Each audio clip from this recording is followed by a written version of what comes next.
পরিবর্তন আসবে না।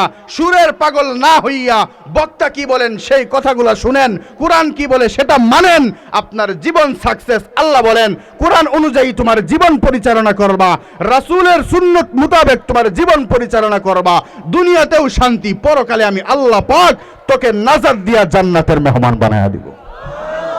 তাহলে মেরে মুহতারাম ভাই ও দুস্থ বুজুর্গ, বলতেছিলাম ওই যে নানা নাতির ঘটনার কথা, সুরের কথা যেহেতু আইছে, নানা আর নাতি দুইজনে গেছে বয়ান শুনতে। কি শুনতে? বয়ান শুনতে গেছে। এই বয়ান শোনার পরে বক্তা সাহেব কোনো কারণবশত সেই দিন বয়ান করছে সতরের আলোচনা। কিসের আলোচনা? সতর কারা কয় বুঝেন? পুরুষ মানুষের সতর আছে না, নাভি থেকে নিয়ে হাঁটুর নিচ পর্যন্ত সতর আছে না। এখন তো মনে করেন আমগো দেশের সতর ভিন্ন দিকে চলে গেছে। মানে বেড়া মানুষের সতর হইল টাকনুর নিচ পর্যন্ত, বেড়ি মানুষের সতর হইল টাকনুর উপরে। আছে নাকি নাই? কথা বলেন, চিল্লায়া বলেন, আছে নাকি নাই? আছে। তো বক্তা সাহেব সতরের উপরে আলোচনা করছে, নদী পার হয়ে গেছে বয়ান শুনতে। বক্তা সাহেব যখন কাই সতরের আলোচনা করছে, সতরের আলোচনা শুই না নানা আর নাতি এখন রাত্রের বেলা 12টা বাজে, নদী পার হয়ে তো আইতে হইব, নৌকাও নাই, কোনো ব্যবস্থাও নাই, কেমনে পার হইব? নাতি মনে মনে চিন্তা করে, হায় রে বক্তার ওয়াজ শুনলাম, অন্তত রাতটা মানি, কালকে থেকে মানি আর না মানি আজকের রাতটা অন্তত মানি। নাতি এবার চিন্তা করছে কি লুঙ্গি ভিজাই আই পার হইয়া এই পারে আসছে। না না 22 বছর ধরে ওয়াজ শুনে। কয় বছর? 22 বছর ধরে ওয়াজ শুনে। নানায় কি করছে, লুঙ্গি আর না ভিজাইয়া লুঙ্গি কোনো রকম কি বলে এটারে কাছার দেয় নাকি, কাছার দিয়া মনে করেন নানা পার হইয়া নদী পার হয়ে এই পাশে আসছে। নানা নাতি এবার নানারে কয়, নানা কি ব্যাপার, হুজুর না ওয়াজ করলো সতরের উপরে, তুমি দি কইলা? রাক্তর হুজুরের ওয়াজ, 22 বছর ধরে ওয়াজ শুনি, একই ওয়াজ শুনতে শুনতে বুড়ো হয়ে গেলাম গা, হুজুরে ওয়াজ করলেই হুজুর ওয়াজ শুনুন লাগবো। এমন পাবলিক বাংলাদেশে আছে নাকি নাই? কথা বলেন, আছে নাকি নাই? আছে। সারা রাত ওয়াজ শুনে এমিয়া বর্তমানে এলাকায় এলাকায় মাহফিল, সমাজে সমাজে মাহফিল, সব জায়গায় তো একই আলোচনা। আল্লাহর আইন মানতে হবে, আল্লাহর হুকুম মানতে হবে, নামাজ পড়তে হবে, রোজা রাখতে হবে, যাকাত দিতে হবে, হ্যাঁ পর্দা করতে হবে। এই আলোচনা সব জায়গায় হয় না, প্রতিটা মসজিদ থেকে হয়। তারপরেও আমাদের ভিতরে আমল আসতেছে না কেন? বলে আমাদের কান সুখ, কান সুখ। আমরা এখন সুরের মছনায় পাগল হয়ে গেছি, সুর শুনতে শুনতে। বক্তার সুর ভালো লাগে এই জন্য সুর শুনবার লেগে গেলাম, বক্তার সুর ভালো না। আসসালামু আলাইকুম হুজুর, আমনে থাকেন আমরা যাইগা। আছে নাকি নাই? বলে যতদিন পর্যন্ত এই চিন্তা চেতনা আপনার আমার ভিতর থেকে বের না হবে, ততদিন পর্যন্ত আপনি আর আমি একজন খাঁটি ঈমানদার মুমিন মুত্তাকি বান্দা হতে পারবো না। এই জন্য মেরে মুহতারাম ভাই ও দোস্ত বুজুর্গ, এখানে আমরা যারা আছি, যে কয়েকজনই আছি আমরা এখানে এমনভাবে বসবো, আমলের নিয়তে বসবো, শুধু শোনার জন্য না। এখনকার যুগে দেখবেন মোটামুটি ওয়াজ সবাই জানে, আমগর থেকে বালা ওয়াজ আপনারা জানেন। কথা কোন ঠিক না বেঠিক? ওয়াজ মোটামুটি সবাই জানে। নামাজ পড়ন লাগবে এটা জানেন না, পর্দা করণ লাগবে এটা জানেন না, সুদ খাওয়ান যাইব না এটা জানেন না, ঘুষ খাওয়ান যাইব না এটা জানেন না, জিনাকরণ যাইব না এটা জানেন না, গুণাকরণ যাইব না এটা জানেন না।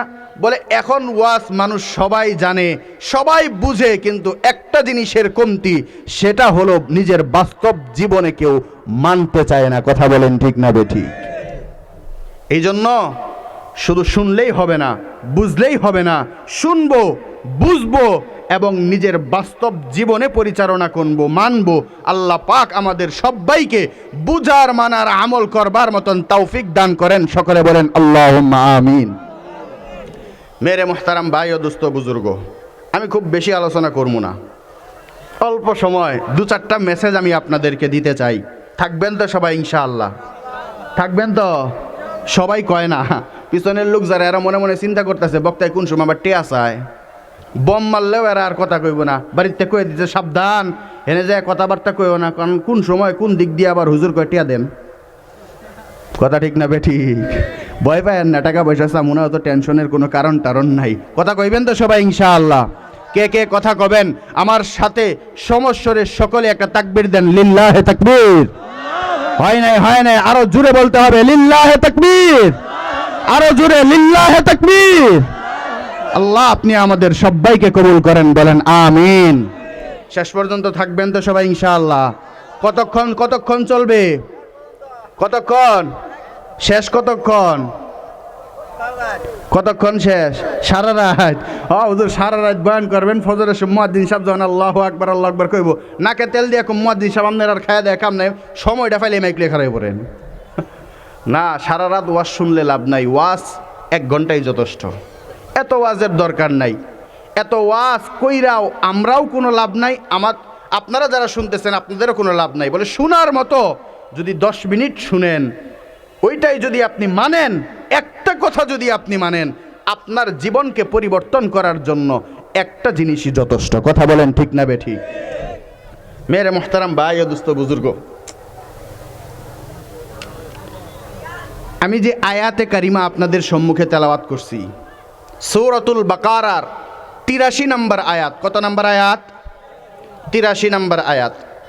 এই 83 নম্বর আয়াতের মধ্যে আল্লাহ পাক প্রত্যেকটা ঈমানদার মুমিন বান্দা যারা, মুত্তাকি বান্দা যারা, তাদের জন্য 8টা কর্মসূচি দিয়েছেন। কয়টা? আরেকটু আস্তে, কয়টা? আরেকটু আস্তে, কয়টা? এরপরও মনোমতো হইতেছে না। আপনারা আসলে কথা কইবেন না, শেষ করে দিমু? কি কন? মনে হয় আমার প্রতি আপনারা বেজার। হ্যাঁ, বেজার বেজার কথা সবাই কয় না, দি বেজার। তাহলে আল্লাহ কর্মসূচি দিছেন কয়টা? আরেকটু জোরে বলতে হবে, কয়টা? 8টা। এই 8 কর্মসূচি যদি কোনো মানুষ তার জীবনে বাস্তবায়ন করতে পারে, আমি কসম করলে হানেস হব না, মিথ্যাবাদী হব না। এই 8 কর্মসূচি কেউ যদি মানতে পারে, তাহলে ওই ব্যক্তিটা মারা যাওয়ার সাথে সাথে আল্লাহর তৈরি জান্নাতের মেহমান হয়ে যাবে। তাহলে কত গুরুত্বপূর্ণ একটা বিষয়। এই 8 কর্মসূচি আপনার আমার প্রত্যেকের জন্য খুবই গুরুত্ব, ভেরি ভেরি ইম্পর্টেন্ট। এই 8 কর্মসূচি আপনাকে আমাকে মানতে হবে।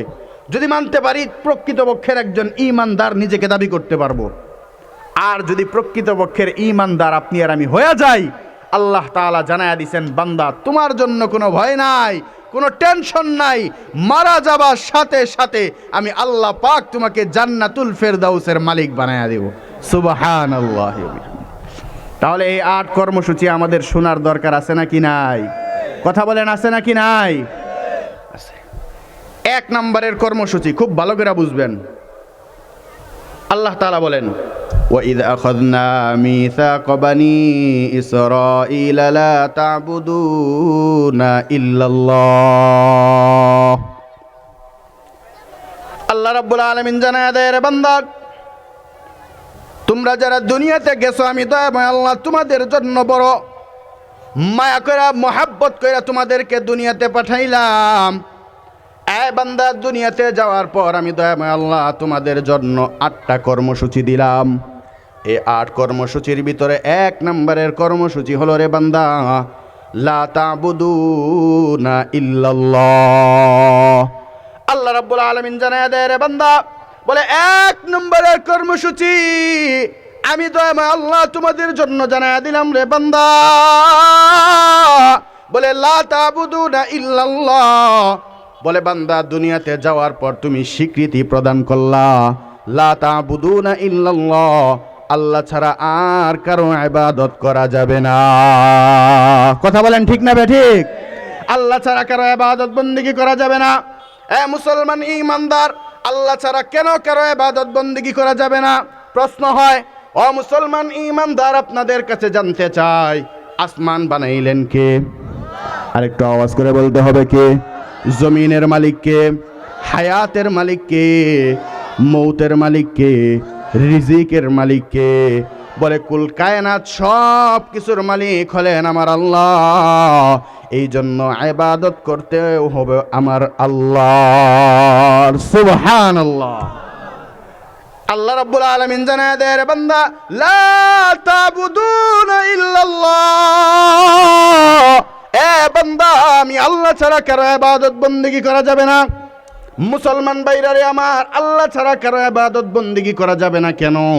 বলে আসমান বানাইলেন আল্লাহ, আমার জন্য সব কিছুর আয়োজন করলেন আমার আল্লাহ। ওই আল্লাহ ছাড়া অন্য কোনো গায়রুল্লাহর ইবাদত করা যাবে না। কথা বলেন ঠিক না বেঠিক? আল্লাহ রাব্বুল আলামিন জানায় দেয়, রে বান্দা, দুনিয়াতে যাওয়ার পর আমি দয়াময় আল্লাহ তোমাদেরকে হাজারো হাজারো নিয়ামত দিলাম। এই হাজার নিয়ামতের মধ্যেও কিছু স্পেশাল 3টা নিয়ামত আমি আল্লাহ তোদেরকে দান করলাম। এর ভিতরে 1 নম্বরের নিয়ামত হলো, বলো বান্দা তুমি কোনোদিনও আমার কাছে বলো নাই রে মালিক আপনি আমারে মুসলমান বানান, আপনি আমারে মানুষ বানান। মুসলমান ঈমানদার আপনাদের কাছে জানতে চাই, আল্লাহর কাছে আপনি আর আমি কোনোদিনও কি বলছি আল্লাহ আপনি আমারে মানুষ বানান? কথা বলেন, বলছি? আল্লাহ যদি আপনারে আমারে মানুষ না বানায়া গরু ছাগল বানাইতো, আল্লাহ যদি অন্য কিছু বানাইতো, আল্লাহ রাব্বুল আলামিন চাইলেই আপনারে গরু বানাইতে পারতো, আল্লাহ চাইলেই আপনারে আমারে ছাগল বানায়া দিতে পারতো, আল্লাহ চাইলেই আপনারে আমারে গাছপালা তরুলতা বানায়া দিতে পারতো। কিন্তু না না না, আল্লাহ রাব্বুল আলামিন জানায়া দেয় রে বান্দা বড় আদর কইরা বড় মায়া কইরা আমি তোদেরকে বানাইলাম। ইয়া আইয়ুহাল ইনসান মা গাররাকা বিরাব্বিকাল কারীম আল্লাযী খালাকাকা ফাসাওয়াকা ফাআদালাক ফি আইয়ি সূরাতিন মা শাআ রাক্কাবাক। আল্লাহ পাক জানায়া দেয় রে বান্দা বড় আদর কইরা বড় মোহাব্বত কইরা বড় ভালোবাসা আমি তোদেরকে বানাইলাম। বলে বানায়া আমি আল্লাহ পাক তোদেরকে 2 নম্বরের স্পেশাল নিয়ামত দান করলাম, এটা হলো আমি আল্লাহ পাক তোদেরকে ঈমানদার বানাইলাম, মুসলমান বানাইলাম। কথা বলেন ঠিক না বে ঠিক? হ্যাঁ মুসলমান ঈমানদার। আল্লাহ পাক যদি আপনাকে আমাকে হিন্দু বানাইতেন আমাদের কোনো আফসোস ছিল না, যদি বৌদ্ধ বানাইতেন কোনো আফসোস ছিল না, যদি খ্রিস্টান বানাইতেন আপনার আমার মধ্যে কোনো আফসোস ছিল না। আল্লাহ বলেন বান্দারে আমি আল্লাহ তোরে বড় মায়া করে মোহাব্বত কইরা চাওয়া ব্যতীত তোমারে আমি আল্লাহ পাক মুসলমান বানাইলাম, ঈমান দান করলাম। ওই ঈমান দুনিয়াতে পাওয়ার পর বান্দা তুমি যদি স্বীকৃতি প্রদান করো লা তা'বুদুনা ইল্লাল্লাহ, আল্লাহ ছাড়া কারো ইবাদত করা যাবে না। এ বান্দা তুমি যদি এইভাবে স্বীকৃতি দিয়া আমি রব ছাড়া অন্য কারো ইবাদত না কইরা তুমি যদি বলতে পারো ইন্নাল্লাযীনা ক্বালু রাব্বুনাল্লাহ ثم استقاموا فلا خوف عليهم ولا هم يحزنون। বান্দা তুমি দুনিয়াতে যাওয়ার পর যদি তুমি স্বীকৃতি দিতে পারো ইন্নাল্লাযীনা ক্বালু রাব্বুনাল্লাহ, বান্দা তোমাকে দুনিয়াতে পাঠানোর পরে ঈমানদার যখন তুমি হয়ে গেছো, ওই ঈমান আনয়ন করার পর তুমি বলছো লা তা'বুদুনা ইল্লাল্লাহ, আল্লাহ ছাড়া কারো ইবাদত করা যাবে না। এই স্বীকৃতি দেওয়ার পর রে বান্দা তুমি জবান দ্বারা স্বীকৃতি প্রদান করছো আমার রব হলো আমার আল্লাহ। ইন্নাল্লাযীনা ক্বালু রাব্বুনাল্লাহ, বলে এইভাবে স্বীকৃতি দিলে আমার রব আমার আল্লাহ। আল্লাহ বলেন বান্দা এই স্বীকৃতি দেওয়ার পর সুম্মা ইসতাকামু, বান্দা তুমি এই কথার উপর যদি অটল অবিচল থাকতে পারো, মানে ঈমান থেকে তুমি বের হয়ে যাও নাই, ঈমান থেকে তুমি বের হয়ে যাও নাই, ঈমান থেকে তুমি দূরে সরে যাও নাই, তুমি যদি স্বীকৃতি প্রদান করো আমার রব আমার আল্লাহ, আর যদি তুমি আল্লাহর খাঁটি বান্দা হয়ে যাইতে পারো লা তা'বুদুনা ইল্লাল্লাহ, আল্লাহ ছাড়া যদি কারো দাসত্ব না করো, আল্লাহ পাক পরবর্তীতে জানায়া দেয় ফালা খাউফুন আলাইহিম ওয়ালা হুম ইয়াহজানুন। বান্দা তোমার কোনো ভয় নাই, তোমার কোনো টেনশন নাই, দুনিয়াতেও তোমার কোনো ভয় নাই, পরকালেও তোমার কোনো ভয় নাই, কোনো টেনশন নাই। বান্দা তুমি যদি স্বীকৃতি প্রদান করলা আমার রব আমার আল্লাহ, আমি আল্লাহ পাক ঘোষণা দিয়া দিলাম বান্দা মৃত্যুবরণ করার সাথে সাথে রে আমি আল্লাহ পাক তোর জন্য জান্নাত নির্ধারণ করে দিলাম। ভাইরা আমার, বন্ধুরা আমার, আপনি আর আমি স্বীকৃতি প্রদান করলাম লা তা'বুদুনা ইল্লাল্লাহ, আল্লাহ ছাড়া কারো ইবাদত করা যাবে না। আর জবান দ্বারা স্বীকৃতি প্রদান করলাম আমাদের রব হলো আমার আল্লাহ। আমাদের রব কে? কথা বলেন কে? আর আওয়াজ করে বলতে হবে কে? এই স্বীকৃতি দেওয়ার পর মুসলমান তুমি যদি ইস্তেকামতের সাথে থাকতে পারো, অটল অবিচল থাকতে পারো। বলে আর যত জীবনে যত বাধা আসুক, জীবনে যত পরাশক্তি আসুক, জীবনে যদি আমাকে না খেয়েও থাকতে হয়, আমার যদি অভাব অনটন এসে যায়, এরপরেও আমি কোনো দিন ঈমান থেকে বের হয়ে যাব না। মুসলমান ঈমানদার, আপনাদেরকে ছোট্ট একটা ঘটনা শোনাই।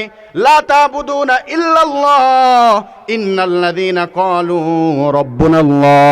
বলে সাহাবায়ে কেরাম এইভাবে স্বীকৃতি দেওয়ার কারণে তাদের উপর অনেক জুলুম নির্যাতন শুরু হয়ে গেছে। এইরকম ছোট্ট একটা ঘটনা, এক সাহাবী যার নাম হলো হযরতে খাব্বাব ইবনে আদ রাদিয়াল্লাহু তাআলা আনহু। এই খাব্বাব ইবনে আদ সম্পর্কে নবীজি সাল্লাল্লাহু আলাইহি ওয়াসাল্লাম জানায়া দেয়, বলে খাব্বাব ইবনে আদ তিনি তো এমন একজন সাহাবী, বলে তারে কোনোদিন ঈমানের দাওয়াত দেওয়া লাগে নাই। ঈমানের দাওয়াত দেওয়া ব্যতীত ঈমানের দাওয়াত দেওয়ার আগেই তিনি সর্বপ্রথম মুসলমান হয়ে গেছে। বলি সুবহানাল্লাহ।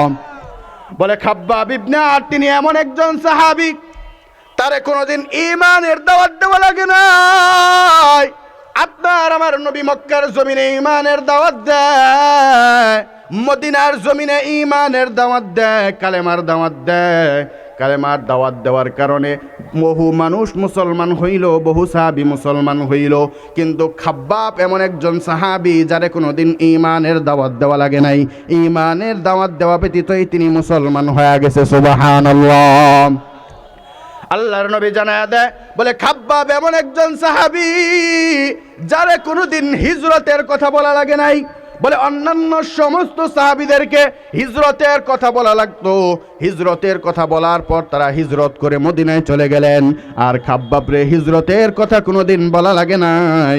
হিজরতের কথা বলা ব্যতীতই হযরত খাব্বাব হিজরতের জন্য রেডি হয়ে গেছে। বলি সুবহানাল্লাহ। কত দামি একজন সাহাবী। নবীজি সাল্লাল্লাহু আলাইহি ওয়াসাল্লাম বলেন, বলে খাব্বাব এমন একজন সাহাবী, বলে প্রথম কাতারের 6 জন যারা মুসলমান ছিল তাদের মধ্যে একজন হলো হযরত খাব্বাব ইবনে আদ রাদিয়াল্লাহু তাআলা আনহু। বড় দামি সাহাবী তো। প্রথম কাতারের 6 জন মুসলমান, তাদের মধ্যে একজন হলো হযরত খাব্বাব ইবনে আদ। এই খাব্বাব ইবনে আদ যখন বলছে লা তাবুদুনা ইল্লাল্লাহ, আল্লাহ ছাড়া কারো ইবাদত করা যাবে না, ইন্নাল্লাযীনা ক্বালু রাব্বুনাল্লাহ, যখন স্বীকৃতি প্রদান করছে আমার রব হলো আমার আল্লাহ, এই খাব্বাবের একজন কৃতদাস, তিনি একজন মুশরিকার কৃতদাস গোলাম ছিলেন। কৃতদাস গোলাম, এই কৃতদাস গোলাম হওয়ার কারণে এই মুশরিকা নারী যখন জানতে পারে যে খাব্বাব লা তাবুদুনা ইল্লাল্লাহ, আল্লাহ ছাড়া কারো ইবাদত করে না, ইন্নাল্লাযীনা ক্বালু রাব্বুনাল্লাহ, বলে আল্লাহরে রব বলে স্বীকৃতি প্রদান করছে। বলে তাহলে কি করতে হবে? বলে খাব্বাব ইবনে আদকে এখন কষ্ট প্রদান করতে হবে। বলে কিভাবে তাকে কষ্ট প্রদান করবা? এ মুসলমান ঈমানদার বুড়া বাবা, একটু গভীর মনোযোগ দিয়া শুনো। তুমি আর আমিও কিন্তু ঈমান আনছি, তোমারেও আমারেও কিন্তু আল্লাহ পাক ঈমান দান করছে। তুমি আর আমিও স্বীকৃতি দিলাম আমার রব হলো আমার আল্লাহ। তুমি আর আমি আজকে কয়টা টাকার জন্য আল্লাহরে ভুলে যাই, তুমি আর আমি আজকে অভাবে পুরা গেলে আল্লাহরে ভুলে যাই। আর খাব্বাব ইবনে আদ তিনি এমন একজন সাহাবী, আল্লাহর নবী তার ব্যাপারে 3টা ভবিষ্যৎবাণী করলেন, তারপরেও হযরত খাব্বাব নিজের ঈমান থেকে বের হয়ে যায় নাই। হযরতে খাব্বাবকে যখন মুশরিকা নারী এবার চিন্তা করে, বলে হযরত খাব্বাবকে উলঙ্গ করে দাও। হযরত খাব্বাবকে উলঙ্গ করিয়া শরীরের ভিতরে লৌহ বর্ম পরায়া দেয়। এ মুসলমান ঈমানদার, শরীরের ভিতরে লৌহ বর্ম পরায়া হযরত খাব্বাবকে এবার ডাক দিয়া কয়, রে খাব্বাব, প্রস্তুত হয়ে যাও, প্রস্তুত হয়ে যাও, তোমার জন্য এখন কঠিন থেকে কঠিন বিপদ তোমার উপরে নেমে আসতেছে। হযরতে খাব্বাব ইবনে আদ রাদিয়াল্লাহু তাআলা আনহু নিজে ঈমান থেকে বের হয়ে যায় না, স্বীকৃতি প্রদান করছে লা তাবুদুনা ইল্লাল্লাহ, আল্লাহ ছাড়া কারো ইবাদত করা যাবে না। এইভাবে যখন স্বীকৃতি প্রদান করলো, হযরত খাব্বাব ইবনে আদকে এবার লৌহ বর্ম পরায়া দেয়। লৌহ বর্ম পরায়া আরবের উত্তপ্ত গরম বালু যেই বালুর ভিতরে দাঁড়ায় থাকা যায় না, যেই বালুর ভিতরে দাঁড়ায় থাকলে মনে হয় পাটা পুরে কেমন যেন সারখার হয়ে যাইতেছে। মুসলমান ইমানদার, তুমি আর আমি আজকে তো বাংলাদেশের এই গরমটাই সহ্য করতে পারি না। তুমি আর আমি আজকে 20টা এসি লাগাইলাম, 10টা এসি লাগাইলাম, এরপরেও তুমি আর আমি আজকে গরমটা সহ্য করতে পারি না। আর হযরতে খাব্বাব ইবনে আদ তাকে লৌহ বর্ম পরায়া, মানে লোহার জামা কাপড় তার শরীরের মধ্যে যখন পরায়া দেয়, এরপরে যখন উত্তপ্ত গরম বালুর ভিতরে শোয়া দেয়, শোয়ানোর পরে হযরত খাব্বাব দেখে এরপরেও নিজের ঈমান থেকে বের হয়ে যায় না। মুসলমান ইমানদার, ওই মুশরিকা নারী এবার চিন্তা করে, বলে খাব্বাব এইভাবে নিজের ঈমান থেকে বের হবে না, বলে তাহলে তার জন্য ভিন্ন চিন্তা করতে হবে। বলে ভিন্ন চিন্তা কি? ভিন্ন চিন্তা করব, বলে যাও যাও যাও, চুলার ভিতরে একটা লোহাকে আগুনের ভিতরে পোড়ানো শুরু করে দাও। মুসলমান ইমানদার, দীর্ঘ সময় এক পর্যায়ে চুলার ভিতরে আগুনের ভিতরে একটা লোহাকে পোড়ানো হয়। মুসলমান ইমানদার, দেখবেন আমাদের দেশের কামার ভাই যারা আছে, তারা যখন দেখবেন আগুনের ভিতরে লোহা ঠেলে দেয়, ওই লোহাটা এক পর্যায়ে লাল বর্ণ হয়ে যায়। কথা বলেন ঠিক না বে ঠিক? কথা বলেন ঠিক না বে ঠিক? ওই মুশরিকা নারী এবার চিন্তা করে, বলে খাব্বাব তোমার জন্য এখন কেমন শাস্তি রেডি হয়ে যায়। খাব্বাব তুমি দেখো, এই যে আগুনের ভিতরে লোহাটাকে পোড়াইলাম, আগুনের ভিতরে লোহাটাকে পোড়াইয়া এবার তোমার জন্য প্রস্তুত করে ফেলাইলাম। মুসলমান ইমানদার, আগুনের ভিতরে লোহাটা দীর্ঘ সময় পোড়াইয়া ওই আগুন থেকে বের করিয়া হযরতে খাব্বাবের মাথার ভিতরে সেকা দিয়া দেয়। মুসলমান ইমানদার, সূর্যটা আমাদের থেকে কতটুকু উপরে, লাইটটা আমার থেকে কতটুকু উপরে, এরপরেও লাইটের গরমটা তুমি আর আমি সহ্য করতে পারি না। তোমার আমার মাথার ভিতরে যদি এক ফোঁটা গরম পানি পড়ে যায়, ওই গরম পানিটাও তুমি আর আমি সহ্য করতে পারি না। আর হযরতে খাব্বাবের মাথার ভিতরে লা তা'বুদুনা ইল্লাল্লাহ ইন্নাল্লাযীনা ক্বালু রাব্বুনাল্লাহ, এই স্বীকৃতি দেওয়ার পর হযরতে খাব্বাবের উপর জুলুম নির্যাতন শুরু হয়ে যায়। হযরতে খাব্বাবকে মাথার ভিতরে ওই লোহা দ্বারা ছেকা দেয়। হযরতে খাব্বাবের মাথা থেকে এই চামড়াগুলা পুরে পুরে জমিনের ভিতরে পড়ে যায়, চুলগুলা পুরে পুরে জমিনের ভিতরে পড়ে যায়। হযরতে খাব্বাবকে দেখলেন, এরপরেও হযরত খাব্বাব নিজের ঈমান থেকে বের হয়ে যায় না। এবার মনে মনে চিন্তা করে, মুশরিকা নারী এবার চিন্তা করে, বলে না না না, খাব্বাব এরপরেও নিজের ঈমান থেকে বের হয়ে যাবে না। বলে তাহলে কি করতে হবে? বলে ভিন্ন চিন্তা করো। বলে ভিন্ন চিন্তা কি? বলে ভিন্ন চিন্তা হলো জ্বলন্ত অঙ্গার নিয়ে আসো।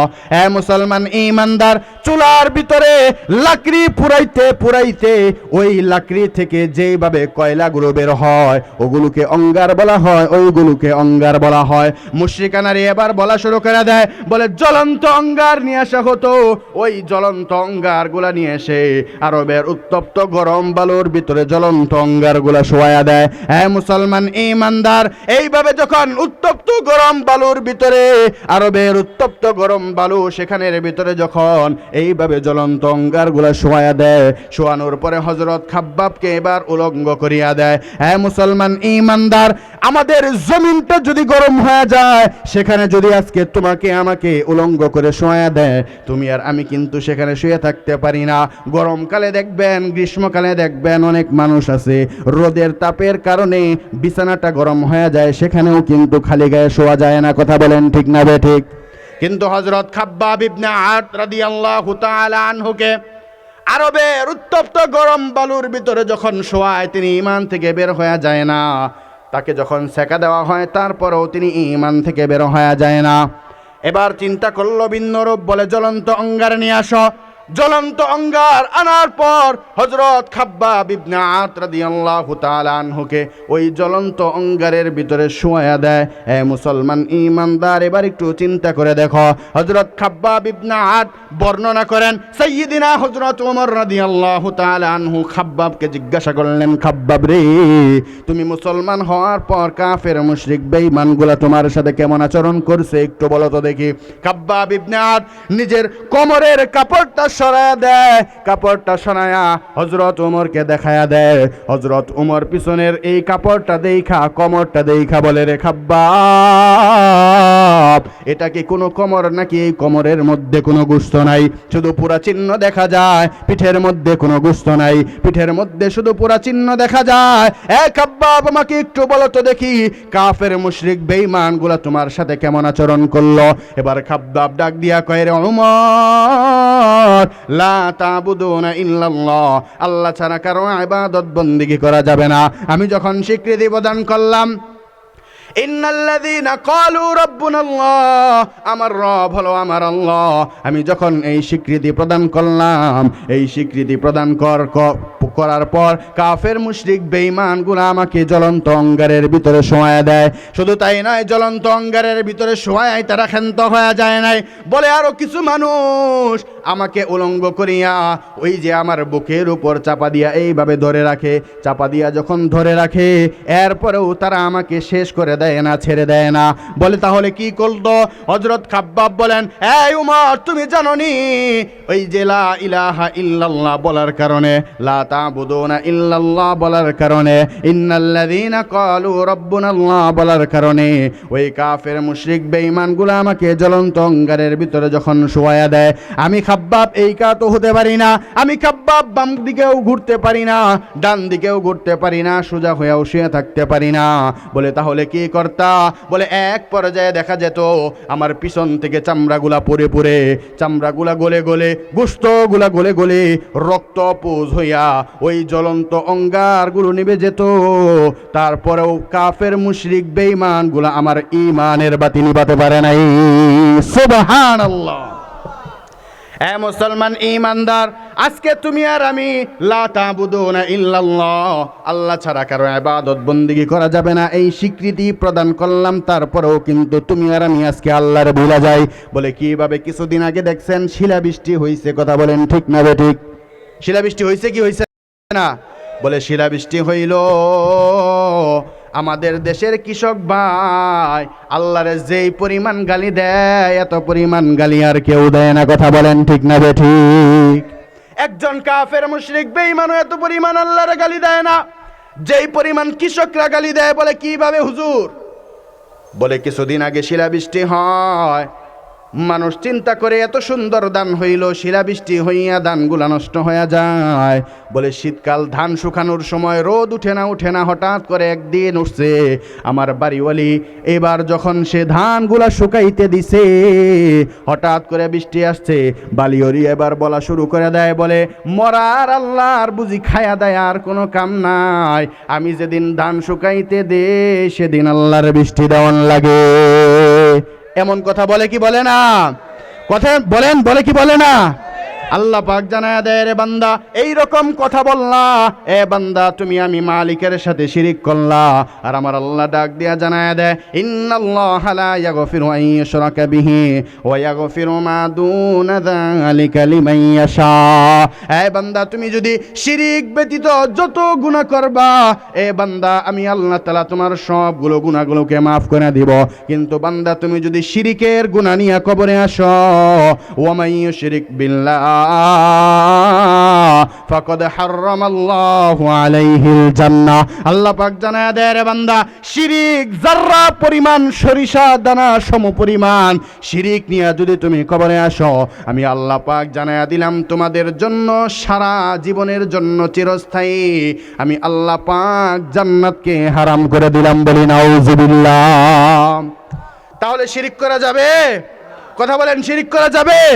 এ মুসলমান ঈমানদার, হযরত খাব্বাব ইবনে আদ তিনি স্বীকৃতি প্রদান করলেন, লা তাবুদুনা ইল্লাল্লাহ, আল্লাহ ছাড়া কারো ইবাদত বন্দেগী করা যাবে না। কথা বলেন ঠিক না বেঠিক? আল্লাহ ছাড়া কারো ইবাদত বন্দেগী করা যাবে? কথা বলেন, যাবে?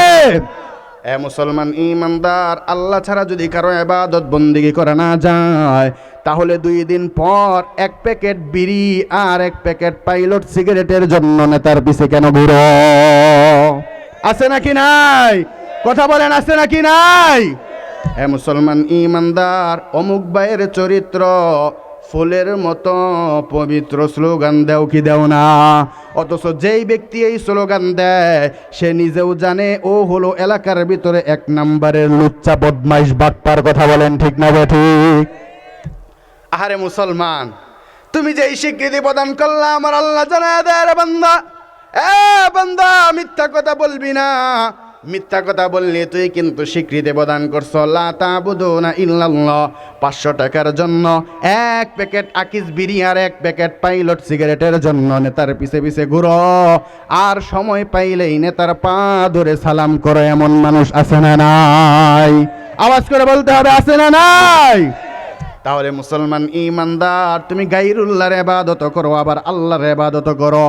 মুসলমান ইমানদার, একটা উদাহরণ দিলেই বুঝবেন। আপনার সন্তান আপনারাও বলে বাবা, আবার যদি আমাকে এসেও বলে বাবা, আপনার কি পরিমাণে মেজাজটা খারাপ হবে? খারাপ হবে কি হবে না? আমার আল্লাহ জানায় দেয় রে বান্দা, ওই সন্তান যেমন তুমি বাপ, তোমারে বাপ রাইখা আরেকজন রে বাপ বললে তোমার যেই পরিমাণ রাগ আর গুসা হয়, এর থেকেও দ্বিগুণ রাগ আমি আল্লাহর হয়। বলে কেন? বলে আসমান বানাইলাম আমি আল্লাহ, জমিন বানাইলাম আমি আল্লাহ, তোদেরকে বানাইলাম আমি আল্লাহ, হায়াত বানাইলাম আমি আল্লাহ, মৌত বানাইলাম আমি আল্লাহ। এত কিছু বানানোর পরেও বান্দা আমি আল্লাহর ইবাদত করবি, আমি আল্লাহর ইবাদত বন্দেগী করিস না, নেতার গোলামি করিস, গায়রুল্লাহর গোলামি করিস, ওই পীরের দরবারে গিয়া সেজদা মারিস, আবার দিন শেষে যখন বিপদে পড়ে যাও সেজদা দিয়া কও আল্লাহ তুমি ছাড়া আমার কেউ নাই। আমার আল্লাহ ডাক দিয়া কয় তোর মতো বাটপার এই জমিনে আর কেউ নাই। এই জন্য মুসলমান ইমানদার, যতদিন বাঁচবো আল্লাহ পাক আপনাকে আমাকে যতদিন দুনিয়াতে বাঁচায়া রাখে, লা তা'বুদুনা ইল্লাল্লাহ, আল্লাহ ছাড়া কারো ইবাদত করা যাবে? যাবে? কথা বলেন, যাবে? যারা মুখ খুলে না তারা বুঝবেন অমুক দলের লোক। দেখেন কে কে মুখ খুলে না। আল্লাহ ছাড়া কারো ইবাদত করা যাবে? মুখের ভিতরে ফুকা ঢুকিয়া যেতেছে, কি বয়ান করতাম। হায় হায় হায়, লাইট এমন জায়গায় দিছে হুজুর, হুমানে মুখের ভিতরে পোকা ঢুকতেছে।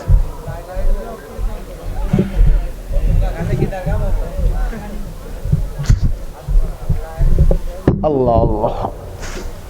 তাহলে আল্লাহ ছাড়া কারো ইবাদত করা যাবে? কথা বলেন, যাবে? যাবে না। মুসলমান ইমানদার, আল্লাহ ছাড়া যদি কারো ইবাদত করা না যায়, তাহলে মাসে মাসে আর শীতকাল আইলে ওই পীরের দরবারে উরুস কইরা, বাবার দরবারে উরুস কইরা বাবার কাছে সেজদা দেওয়ান যাইব।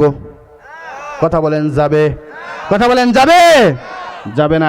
মুসলমান ইমানদার, তুমি তোমার ওই বাবার কাছে কেন যাও? ওই বাবার কাছে না যাইয়া বিপদে পড়ে গেছো, আমার মালিকের কাছে ডাক দিয়া কও রে আল্লাহ, তোমার নাম রহমান, তোমার নাম হইল রহিম, তোমার নাম হইল গফফার, তোমার নাম হইল সত্তার। আই আল্লাহ, তুমি আমার মালিক, তুমি আসমান বানাইলা, তুমি জমিন বানাইলা। এইভাবে তুমি যদি আমার মালিককে ডাক দিয়া বলতে পারো, আমার মালিক জানায়া দেয় রে বান্দা, যা যা যা, তোর যত হাজত আছে সবগুলা হাজতকে আমি আল্লাহ পূরণ করে দিলাম। শুধু তাই নয়, আমি নবীর মাধ্যমে জানায়া দিলাম রে বান্দা, নবী তোমার জন্য সুপারিশ করিয়া হাসরের ময়দানে তোমারে জান্নাতে নিয়ে যাওয়ার জন্য জিম্মাদারি দিয়া দিলাম। তাহলে মুসলমান ইমানদার, আল্লাহ ছাড়া কারো ইবাদত করা যাবে? কথা বলেন, যাবে? মুসলমান ইমানদার, সূরাতুল বাকারার আমার তেলাওয়াতকৃত আয়াতের মধ্যে 1 নম্বরের কর্মসূচি হলো লা তা'বুদুনা ইল্লাল্লাহ, আল্লাহ ছাড়া কারো ইবাদত করা যাবে না। মুসলমান ইমানদার, এবার আপনাদের কাছে জানতে চাই, আল্লাহ ছাড়া যদি কারো ইবাদত না করা যায়, আর দুনিয়ার প্রতিটা মানুষ যদি এই কথার উপর অটল অবিচল থাকে আর স্বীকৃতি প্রদান করে আমার রব আমার আল্লাহ, তাহলে বলেন তো সমাজটা সুন্দর হবে কি হবে না? কথা বলেন, হবে কি হবে না? আমাদের সমাজটা সুন্দর হয়ে যাবে, নিজেও ভালো হয়ে যাব। আর আল্লাহ বলেন, এ বান্দা, এই 8 কর্মসূচির 1 নম্বরের কর্মসূচি যদি তুমি মানতে পারো, সমাজ ভালো, তুমি ভালো, আমি আল্লাহ পাক তোরে জান্নাতের মেহমান বানায়া দিলাম। এটা হলো 1 নম্বরের কর্মসূচি। এবার আসেন 2 নম্বরের কর্মসূচি, ওয়াবিল ওয়ালিদাইনি ইহসানা। আল্লাহ অন্য আয়াতে জানায় দেয়, ওয়া কাযা রাব্বুকা আল্লা তা'বুদু ইল্লা ইয়াহু ওয়া বিল ওয়ালিদাইনি ইহসানা। আমার আল্লাহ জানায় দেয়, রে বান্দা, এ বান্দা, দুনিয়াতে যাওয়ার পর তুমি স্বীকৃতি প্রদান করলা আমার রব হলো আমার আল্লাহ, আল্লাহ ছাড়া কারো ইবাদত করা যাবে না। এই স্বীকৃতি দেওয়ার পর বান্দা, ওয়াবিল ওয়ালিদাইনি ইহসানা, 2 নম্বরের কর্মসূচি হলো তোমাদের জন্য দুনিয়ায় যারা সন্তান আছো তোমরা তোমাদের মা বাবার সাথে সদা সর্বদা ভালো আচরণ করো। এবার একটু নিজে মিলায় দেখেন তো, আমাদের সমাজে দেখবেন এমন সন্তান আছে নাকি নাই? দেখেন তো, বাবার কাছে গিয়া বলে, বাবা আমাকে একটা হুন্ডা কিনে দাও, আমাকে একটা গাড়ি কিনে দাও, আমাকে একটা মোবাইল কিনে দাও। বাবাই যদি না দেয় তাহলে বাবার সাথে খারাপ আচরণ করে এমন সন্তান আছে নাকি নাই? আল্লাহ রাব্বুল আলামিন জানায় দেয়, বান্দা না না না, মা বাবার কাছ থেকে কখনো বদদোয়া নেওয়া যাবে না। মা বাবা যদি তোমার জন্য, আমি আল্লাহর কাছে দোয়া করে, আমি আল্লাহ পাক ঘোষণা দিয়া দিলাম, নবী জানায় দেয়, রে বান্দা, মা বাবা যদি কোনো সন্তানের প্রতি সন্তুষ্ট থাকে, মা বাবা যদি কোনো সন্তানের জন্য আল্লাহর কাছে দোয়া করে, আমার আল্লাহর কাছে ওই দোয়াটা পর্দা ব্যতীত কবুল হয়ে যায়। এ মুসলমান ঈমানদার, দেখবেন দুনিয়াতে এমন অনেক সন্তান আছে পদের জন্য, পদ পদবীর জন্য লোভে পড়িয়া, টাকার জন্য, প্রেমিকার জন্য, সমাজের জন্য, বন্ধুর জন্য, বান্ধবীর জন্য নিজের মা বাবারে পর্যন্ত হত্যা করে এমন সন্তান আছে নাকি নাই? কথা বলেন, আছে নাকি নাই? আছে। এ মুসলমান ঈমানদার, শুধু তাই নয়, দেখবেন এমন অনেক সন্তান আছে পদ পদবীর জন্য, অমুক এলাকার নেতা হওয়ার জন্য বাবার দরবারে গিয়া, বহু নেতার দরবারে গিয়া 500 টাকার জন্য তার পায়ে পর্যন্ত সালাম করে এমন সন্তান আছে নাকি নাই?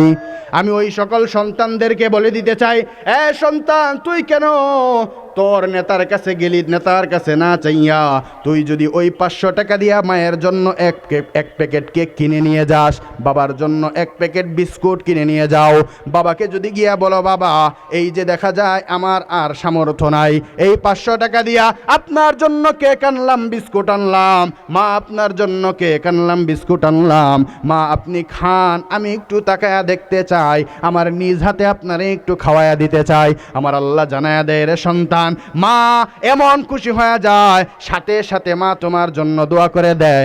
সন্তান শুনে নাও, শুনে নাও, ওই মুহূর্তে মা একটা মুচকি হাসি দেয়। আমি আল্লাহর কুদরতি কদমে যখন জোশ উইঠা যায়, বান্দা যা যা যা, তোর মা তোর জন্য যা চাইল আমি আল্লাহর সাথে সাথে কবুল করে নিলাম, বলি সুবহানাল্লাহ।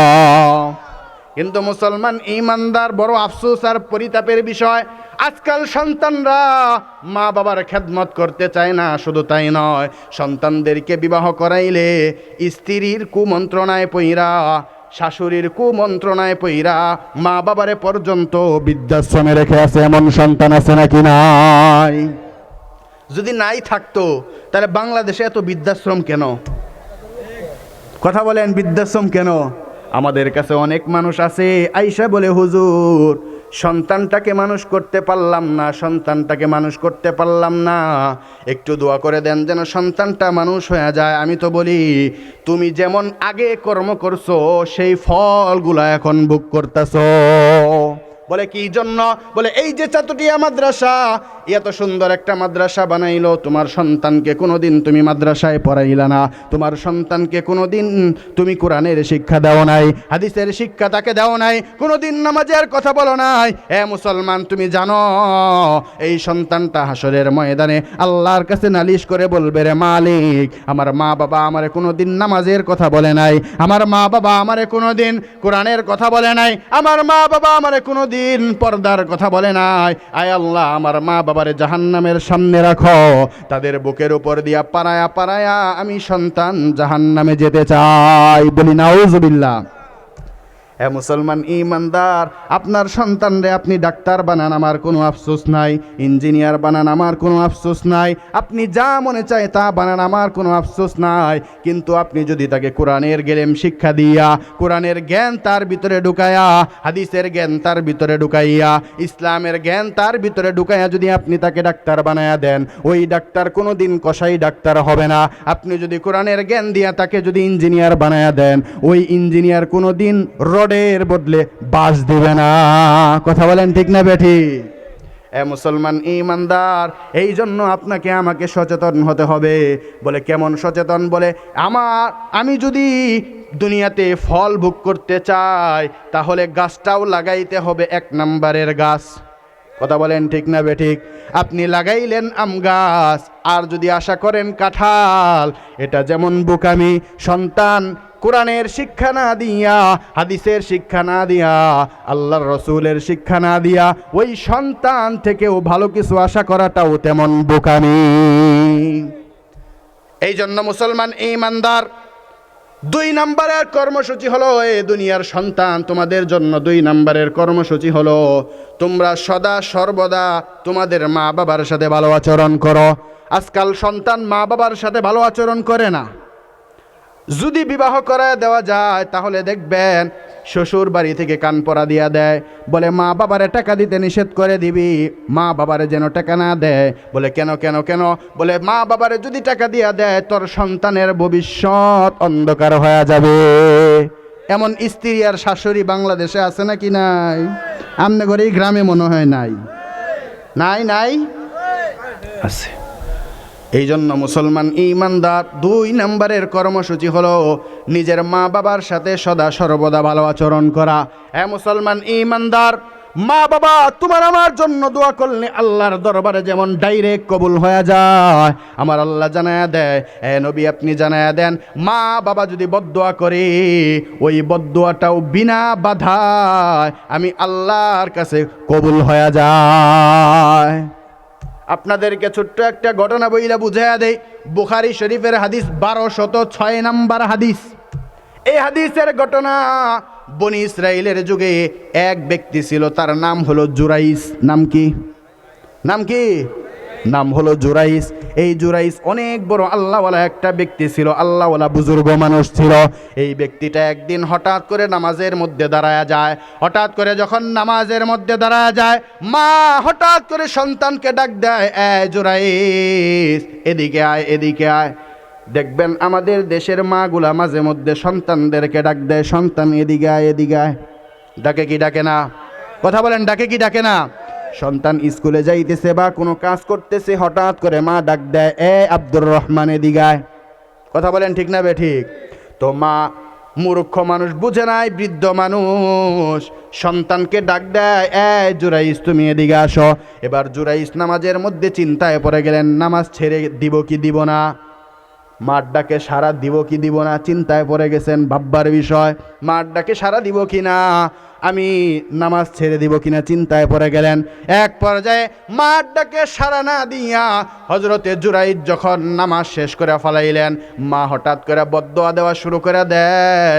ওই যুগের ভাষা অনুযায়ী মা তখন তারে বদদোয়া দেয়, জুরাইদ তুই আমার ডাকে সারা দিলি না, আমি তোর জন্য বদদোয়া করলাম, বেশ্যা নারীর মুখ না দেখায়া আল্লাহ যেন তোরে মরণ না দেয়। আমগো দেশে এমন মা আছে না, দেখবেন সন্তান যদি কোনো কারণবশত কথার উত্তর না দেয় বা কোনো কারণবশত মার সাথে সন্তানের সাথে মনোমালিন্য হয়, তুই আজকে গাড়ির তেলে ফিরে মরবি। আছে নাকি নাই? তোরা জানি ডাহাইতে ধরে মরা হাস না তুই, আছে নাকি নাই? আঞ্চলিক ভাষায় বললাম, মনে কষ্ট নিয়েন না। মুসলমান ইমানদার, এই কথাটা যখন বলল, কিছুদিন পরের ঘটনা, মার দোয়াটা যেমন আল্লাহর কাছে কবুল, মার বদদোয়াটাও আল্লাহর কাছে কবুল। ঘটনা শোনানোর উদ্দেশ্য না, শুধু বুঝাইতে চাইলাম, মা দোয়া করলে আপনার আমার জন্য যেমন কবুল হয়ে যায়, মা বদদোয়াও করলে আল্লাহর কাছে কবুল হয়ে যায়। মা এবার বদদোয়া দেয়, বলে বেশ্যা নারীর মুখ না দেখায়া আল্লাহ যেন তোরে মরণ না দেয়। কিছুদিন পরের ঘটনা, এক মহিলা কুলের ভিতরে শিশু সন্তান নিয়ে সে এলাকার মধ্যে বলা শুরু করে দেয়, বলে জুরাইস এই সন্তানের বাবা, আমার কুলের ভিতরে যেই সন্তানটা আছে এটা হলো জুরাইসের বাবা, এর বাবা হলো জুরাইস, এর বাবা হলো জুরাইস। এই কথাটা যখন সমাজের ভিতরে বলা শুরু করে দেয়, মানুষ আর বিশ্বাস করে না। মুসলমান, আপনাদের এলাকার ইমাম সাহেব, হঠাৎ করে ইমাম সাহেবের বিরুদ্ধে যদি কোনো মহিলা এসে বলে অমুক ইমাম সাহেব আমার সাথে জিনা করছে, আপনারা চিন্তায় পড়বেন কি পড়বেন না? কথা বলেন, পড়বেন কি পড়বেন না? এলাকার মানুষ চিন্তায় পড়ে গেছে, বলে জুরাইস এত বড় ভালো মানুষ, আল্লাহওয়ালা মানুষ, সে তো এমন কাজ করতে পারে না। মহিলা মানুষ, তিনিও তো নাসুর বান্দা, যেটা চায় সেটাই দেওয়ান লাগে। আছে নাকি নাই? কথা একটু আসতে কোন হুইন না লাইব। মুসলমান ইমানদার, জুরাইজের কাছে যখন এই ঘটনা পৌঁছায়া যায়, জুরাইজের কাছে যখন এই খবর পৌঁছায়া যায়, এলাকার মানুষ জিজ্ঞাসা শুরু করে দেয়, জুরাইজ কি বলে মহিলা? জুরাইজ কোনো কথার উত্তর দেয় না, তিনি শুধু কান্না করে, জুরাইজ শুধু কান্না করে, জুরাইজ শুধু কান্না করে। আর আমার মালিক রে ডাক দিয়া কয়, ও মুসলমান ইমানদার, মা কিন্তু বদদোয়া দিয়া দিছে বলে বেশ্যা নারীর চেহারা না দেখায় আমার আল্লাহ যেন তোরে মরণ না দেয়। এই বদদোয়া দেওয়ার কারণে জুরাইজের সাথে যখন এমন ঘটনা ঘটে যায়, জুরাইজ তখন এবার চিন্তায় পড়ে আমার মালিক রে ডাক দেয়, কোনো কাজ হয় না, মায়ের বদদোয়া লেগে গেছে। এ মুসলমান ইমানদার, এই ঘটনা যখন মায়ের কাছে চলে যায়, মা এবার আল্লাহর কাছে হাত তুলে দোয়া করে দেয়, ও মালিক, আমি মা না বুঝিয়া তোমার কাছে বদদোয়া করেছিলাম, ও মালিক, তুমি তোমার কুদরতি ফায়সালা দ্বারা আমার জুরাইজকে তুমি হেফাজত করে নাও। মা এইভাবে যখন দোয়া করা শুরু করে দেয়, দেখবেন দুনিয়ার যত মা আছে, ওই মাগুলা সন্তানকে যতই বদদোয়া দেখ, সন্তানকে যতই বাড়ি থেকে বের করে দেখ, ওই সন্তানটা বিপদের মধ্যে আছে, দুনিয়ার কোনো মা বাবা কিন্তু এটা সহ্য করতে পারে না। কথা বলেন ঠিক না বেঠিক? আমার সন্তান বিপদের মধ্যে থাক, আমার সন্তানকে কেউ কিছু বলুক, এটা দুনিয়ার মা বাবা চায় না। কথা বলেন ঠিক না বেঠিক? জুরাইজের মায়ের কাছে যখন এই ঘটনা যায়, জুরাইজের মা আল্লাহর কাছে দোয়া করলেন, রে মালিক, তুমি তোমার কুদরতি ফায়সালা দ্বারা আমার জুরাইজকে তুমি হেফাজত করে নাও। এবার যখন এলাকার মানুষ এক পর্যায়ে ক্ষিপ্ত হয়ে যায়, জুরাইজ কোনো কথার উত্তর দেয় না, জুরাইজের খানকার ভিতরে হামলা করে, জুরাইজের বাড়ির ভিতরে হামলা করে দেয়। বাড়ির ভিতরে হামলা করার কারণে বাড়ি থেকে জুরাইজ এবার নিচে নেমে আসে। আস্তে আস্তে করে এবার নিচে নামলেন। জুরাইজ ওই মহিলার সাথেও কোনো কথা বলে না, এলাকার মানুষের সাথেও কোনো কথা বলে না। মুসলমান ইমানদার, বুঝাইতে চাইলাম, মার দোয়াটা যেমন আল্লাহর কাছে কবল, মার বদদোয়াটাও আমার আল্লাহর কাছে কবল। মা আবার দোয়া করলেন, ওই দোয়াটাও আমার আল্লাহ কবুল করে নিলেন। সাথে সাথে আমার আল্লাহ জুরাইজকে এমনভাবে খালাস করে দিলেন, জুরাইজকে আল্লাহ তাআলা এমনভাবে ওই মহিলার কাছ থেকে বের করে আনলেন, এমন ইজ্জত জুরাইজকে আমার আল্লাহ দান করলেন, বলে জামানার সব থেকে বড় বুজুর্গে পরিণত হয়ে যায়।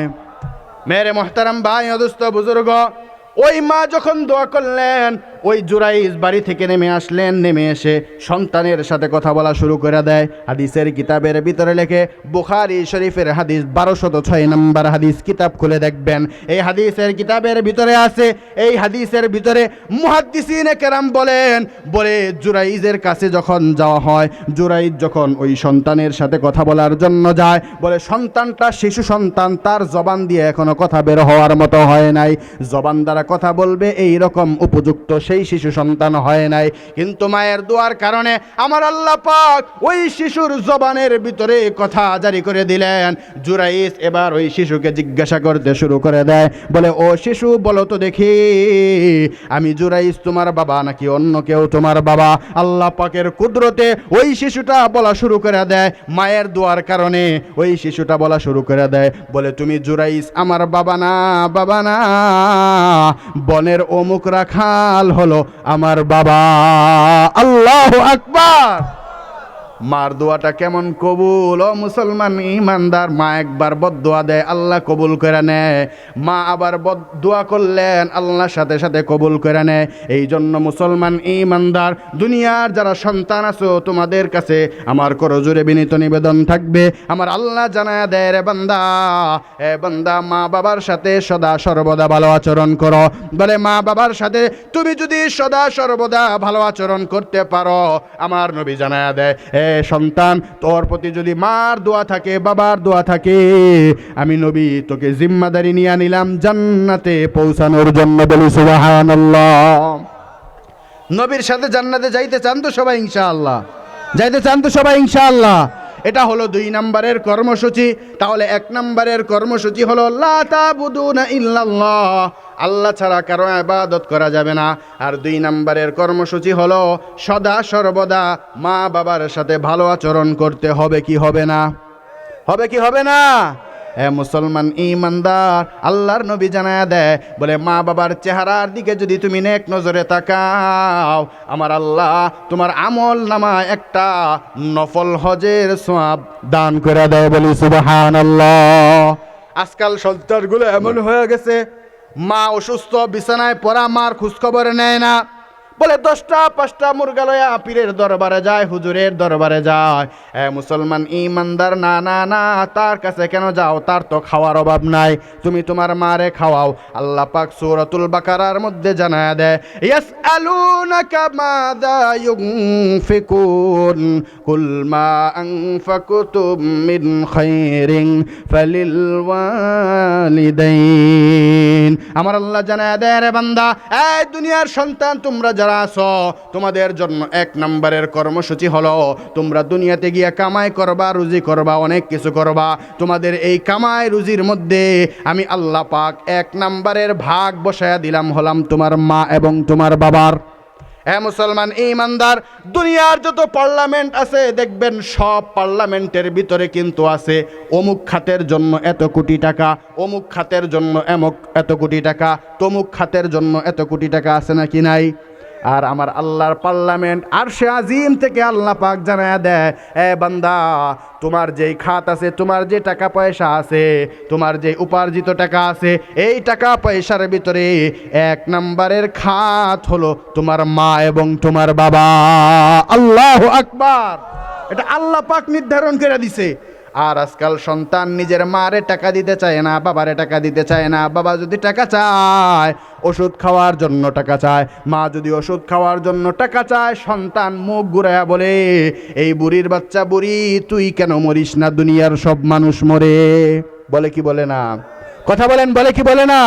এমনও কুলাঙ্গার সন্তান আছে, যেই সন্তান নিজের মা বাবারে পর্যন্ত মারধর করে। কথা বলেন ঠিক না বেঠিক? আমি তো ওই সমস্ত কুলাঙ্গার সন্তানদেরকে বলতে চাই, এই তুই তোর মা বাবার কাছ থেকে বদদোয়া নিলি। আমার আল্লাহ জানায়া দেয়, মা তোর জন্য বদদোয়া দিয়া দিছে। আমার নবী জানায়া দেয়, মা তোর জন্য বদদোয়া দিয়া দিছে, বাবা তোর জন্য বদদোয়া দিছে। আমার মা বাবার কাছ থেকে দোয়া না নিয়ে যে তুই মৃত্যুবরণ করিস, আমি আল্লাহ তোর সব গুনাহ মাফ করলেও ওই মা বাবারে কষ্ট দেওয়ার কারণে, মা বাবার সাথে খারাপ আচরণ করার কারণে আমি আল্লাহ পাক তোর জন্য জাহান্নাম নির্ধারণ করে দিলাম। বলি নাউজুবিল্লাহ। তাহলে মুসলমান ইমানদার, মা বাবার সাথে সদা সর্বদা ভালো আচরণ করার দরকার আছে নাকি নাই? কার কার নাই হাত দুইটা দেখান তো। না, এইবার একটু তালে আছে, বোঝা যায়। এবার বলেন, হাত দুইটা দেখায় আল্লাহরে দেখায় দেন তো, মা বাবার খেদমত করবেন কে কে ইনশাআল্লাহ? আল্লাহ আপনি আমাদের সবাইকে কবুল করেন, বলেন আমিন। মুসলমান ইমানদার, মা বাবার খেদমতের বিকল্প নাই। দুনিয়াতে যারাই বড় হইছেন, কেউ মা বাবার খেদমত করা ছাড়া, মা বাবার দোয়া ছাড়া বড় হতে পারে নাই। দুনিয়াতে যদি আপনাকে আমাকে বড় হতে হয়, তাহলে মা বাবার খেদমত করতে হবে, মা বাবার দোয়া নিতে হবে। মা বাবার দোয়া ছাড়া কেউ দুনিয়াতে বড় হতে পারে নাই। এই জন্য মা বাবার খেদমত করবেন তো সবাই ইনশাআল্লাহ। মা বাবার সাথে যা কিছু হয়ে গেছে, ও মিয়া মুসলমান, তোমারে আমারে তো মা গর্ভে ধারণ করছে, করছে কি করছে না? কথা বলেন, করছে। তুমি যদি মার কাছে আজকে এখান থেকে উঠে যাওয়ার পর মায়ের পা ধইরা তুমি যদি মাফ চাইতে পারো, ওই যে দেখবেন একটা সন্তান সারা জীবন অন্যায় করছে, বাবায় হুমকি দেয় তুই বাড়িতে থাকতে পারবি না, চাচায় হুমকি দেয় বংশের মান সম্মান নষ্ট করে ফালাইলি, তোরে বাড়িতে রাখা যাবে না, ভাইয়ে হুমকি দেয় তোর পা ভেঙ্গে ফালামু বাড়িতে আইলি। কথা বলেন ঠিক না বেঠিক? গভীর রজনীতে 5 বছর পরে হোক, 10 বছর পরে হোক, ওই সন্তানটা যদি পিছনের দরজা দিয়া মারে একবার মা বইলা ডাক দেয়, আম্মা বইলা ডাক দেয়, ওই মা যেমন সন্তানটাকে বুকের মধ্যে জড়ায় নেয়। এ বান্দা, আমার আল্লাহ বলেন, এই দুনিয়ার সন্তানেরা, তুমি কত অন্যায় করছো। মা তো তোমারে গর্ভে ধারণ করছে, মা তো তোমারে গর্ভের ভিতরে লালন পালন করছে, তোমারে 2-2.5 বছর পর্যন্ত দুধ খাওয়াইলো, হ্যাঁ, তোমারে কত ধরনের কষ্ট থেকে হেফাজত কইরা, মা নিজে কষ্ট কইরা তোমাকে লালন পালন করলো। সেই মার কাছে যাবি আজকে, মায়ের পা ধরে, বাবার পা ধরে মাফ চাইয়া, মা বাবার দোয়া নিয়ে তুমি চলো। আল্লাহ বলেন, মার দোয়া নিয়ে তুই দুনিয়াতে চলবি, দুনিয়াতেও শান্তি শান্তি, রিজিকের অভাব নাই, কোনোদিন অভাবে পড়তে হবে না। আমি আল্লাহ পাক মৃত্যুবরণ করার সাথে সাথে তোর জন্য জান্নাত নির্ধারণ করে দিব।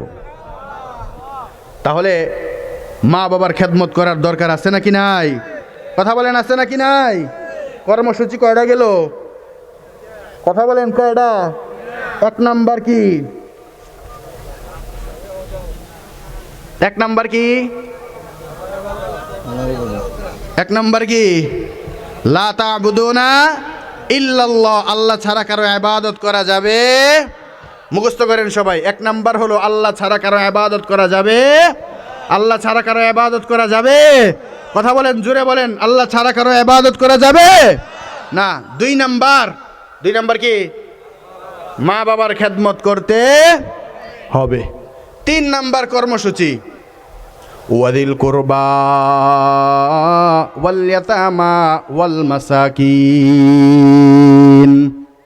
তিন নাম্বারের কর্মসূচি হলো বলে তোমাদের নিকট আত্মীয় যারা আছে তাদের সাথে তোমরা সদা সর্বদা ভালো আচরণ করো। দেখবেন এখন আমাদের সমাজের ভিতরে নিকট আত্মীয় যারা আছে, ভাই ভাইয়ের সাথে সম্পর্ক নাই, ভাই বোনের সাথে সম্পর্ক নাই, চাচা ভাতিজার সাথে সম্পর্ক নাই, মামার সাথে ভাগিনার সম্পর্ক নাই, নানার সাথে নাতির সম্পর্ক নাই, দাদার সাথে নাতির সম্পর্ক নাই। এমন সন্তান, এমন মানুষ বাংলাদেশে আছে নাকি নাই? এক ভাই যদি দেখেন কোনো রকম বড় লোক, আরেক ভাই গরিব, তাহলে দেখবেন ছোট ভাই কোনো কারণবশত গরিব বা বড় ভাই গরিব, ছোট ভাই কোনো রকম কলমের খুঁচায় খুঁচায় বড় লোক হয়েছে আর কি। বুঝেন তো কলমের খুঁচা? বুঝেন না আপনারা? কলমের খুঁচার কারণে মনে করেন যে কোনো রকম বড় লোক হয়েছে। হ্যাঁ, খালি দেখবেন যে বড় ভাই যদি রাস্তা দিয়ে হাঁটে কয়, হায় রে হায় আল্লাহ, দুনিয়ার এত মানুষ রে দেখ, দুনিয়ার এত ভূমিকম্প হয়, সবার বাড়ি ভাঙ্গে, আমার ভাইয়ের বাড়িটা কেন ভাঙ্গে না? এইভাবে বদদুয়া দেয় কি দেয় না? বলে মুসলমান ইমানদার নিকট আত্মীয়র সাথে সদা সর্বদা ভালো আচরণ করতে হবে। নিকট আত্মীয়র সাথে যদি ভালো আচরণ করতে পারো তাহলে ওই সমাজের ভিতরে কোনো খারাপ কাজ সংগঠিত হবে না। আজকে সমাজে খারাপ কাজ সংগঠিত হওয়ার এক নম্বরের মূল কারণ হলো একজন আরেকজনের সাথে বাজাবাজি, একজন আরেকজনকে দেখতে পারে না, ক্ষেতের আইল নিয়ে বাজাবাজি, ধান নিয়ে বাজাবাজি, এটা নিয়ে বাজাবাজি, এটা নিয়ে বাজাবাজি। আছে নাকি নাই? কথা বলেন, আছে নাকি নাই? তাহলে মুসলমান ইমানদার তিন নম্বরের কর্মসূচি হলো ওয়াদিল কুরবা, তোমাদের নিকট আত্মীয় স্বজন যারা আছে তাদের সাথে সদা সর্বদা ভালো আচরণ করো, তাদের সাথে সম্পর্ক ঠিক করে নাও। আল্লাহর নবী জানায়া দেয়, বলে মুসলমান ইমানদার এক নম্বরের গুণ থাকা লাগবে, তার ভিতরে ঈমান থাকা লাগবে। দুই নম্বরের গুণ হলো মা বাবার সাথে ভালো আচরণ করা লাগবে। আর তিন নম্বরের গুণ হলো ওই ব্যক্তিটা দুনিয়াতে নিকট আত্মীয়র সাথে ভালো আচরণ করবে আর তাদের সাথে আত্মীয়তার সম্পর্ক নষ্ট করবে না। এমন অনেক সন্তান আছে দেখবেন স্ত্রীর জন্য মার সাথে সম্পর্ক নষ্ট করে দেয়, বাবার সাথে সম্পর্ক নষ্ট করে দেয়। এমন অনেক স্বামী আছে যেই স্বামীর জন্য স্ত্রীগুলা বাবা মার সাথে সম্পর্ক নষ্ট করে দেয়। কথা বলেন ঠিক না বেঠিক? এই রকম করা যাবে না। বলে সমাজকে যদি সুন্দর করতে চাও, সমাজকে যদি আলোকিত করতে চাও, তাহলে আত্মীয় স্বজনের খোঁজ খবর নেওয়া ছাড়া কোনো বিকল্প রাস্তা নাই, তাদের সাথে ভালো সম্পর্ক করা ছাড়া কোনো রাস্তা নাই। তাহলে এ মুসলমান যেই তিনটা কথা বললাম, এক নাম্বার লা তা'বুদুনা ইল্লাল্লাহ, আল্লাহ ছাড়া কারো ইবাদত করা যাবে। দুই নাম্বার মা বাবার খেদমত করা লাগবে। তিন নাম্বার হলো সমাজের ভিতরে যদি আত্মীয় স্বজনের সম্পর্ক ঠিক রাখা যায়। এ মুসলমান আপনাদের কাছে জানতে চাই, বলে এই তিনটা জিনিস যদি আমাদের সমাজে ঠিক হয়ে যায়, সমাজটা সুন্দর হবে কি হবে না? কথা বলেন, হবে কি হবে না? হবে। এ মুসলমান ইমানদার, এই জন্য আমার আল্লাহ সূরাতুল বাকারার ৮৩ নম্বর আয়াতের ভিতরে প্রত্যেকটা মুসলমানদেরকে ৮টা কর্মসূচি দিয়া দিছে। এর ভিতরে ৩ নম্বরের কর্মসূচি হলো, এই তোমরা যারা ইমানদার দাবি করো, তোমরা যারা প্রকৃতপক্ষে মুসলমান দাবি করো, তোমাদের জন্য ৩ নম্বরের কর্মসূচি হলো তোমাদের নিকট আত্মীয়র সাথে সম্পর্ক বজায় রাখো, তাদের সাথে ভালো আচরণ করো। তাদের সাথে যদি ভালো আচরণ করতে পারো, আমার আল্লাহ জানায়া দেয়, বান্দা আমি আল্লাহ পাক তোকে হাসরের ময়দানে নবীর সুপারিশ পাওয়া তোর জন্য জান্নাত নির্ধারণ করে দিব, বলি সুবহানাল্লাহ। এবার আসেন 4 নাম্বার, ওয়াদিল কুরবা ওয়াল ইয়াতামা ওয়াল মাসাকিন ওয়াকুলু লিন্নাসি হুসনাও ওয়া আকিমুস সালাতা ওয়া আতুজ যাকাহ সুম্মা তাওয়াল্লাইতুম ইল্লা কালিলাম মিনকুম ওয়া আনতুম মু'রিদুন। আমার আল্লাহ 4 নাম্বার জানায়া দেয়, ওয়াদিল কুরবা ওয়াল ইয়াতামা ওয়াল মাসাকিন, বলে এতিম যারা আছে দুনিয়াতে, যারা এতিম আছে তাদের সাথে সদা সর্বদা ভালো আচরণ করো। এই জিনিসটা বর্তমানে আমগো সমাজের ভিতরে নাই বললেই চলে।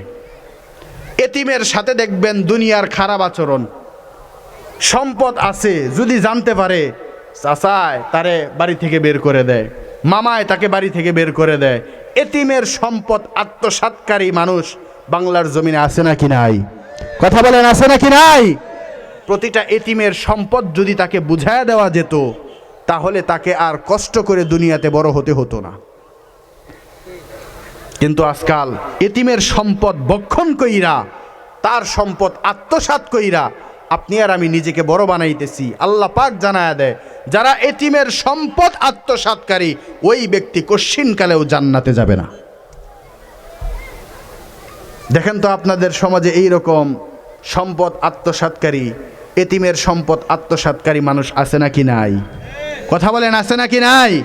তাহলে 4 নম্বরের যেই কর্মসূচি, এতিমের সম্পদ আত্মসাৎকারী ব্যক্তি, এতিমের সাথে যদি ভালো আচরণ করা যায়, বলেন তো আমাদের সমাজটা সুন্দর হবে নাকি বিশৃঙ্খলা হবে? কথা বলেন, সুন্দর হয়ে যাবে।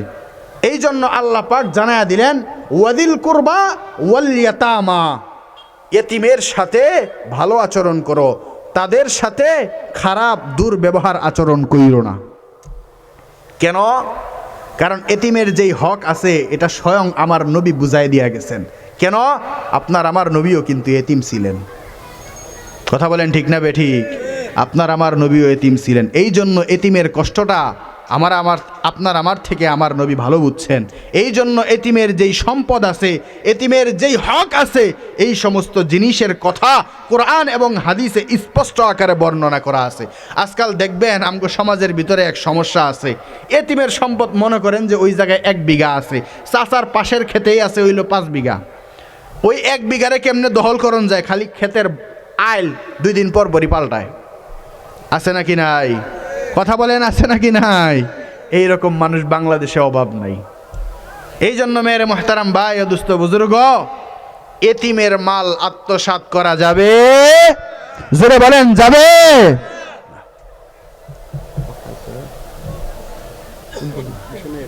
কোন পর্যন্ত?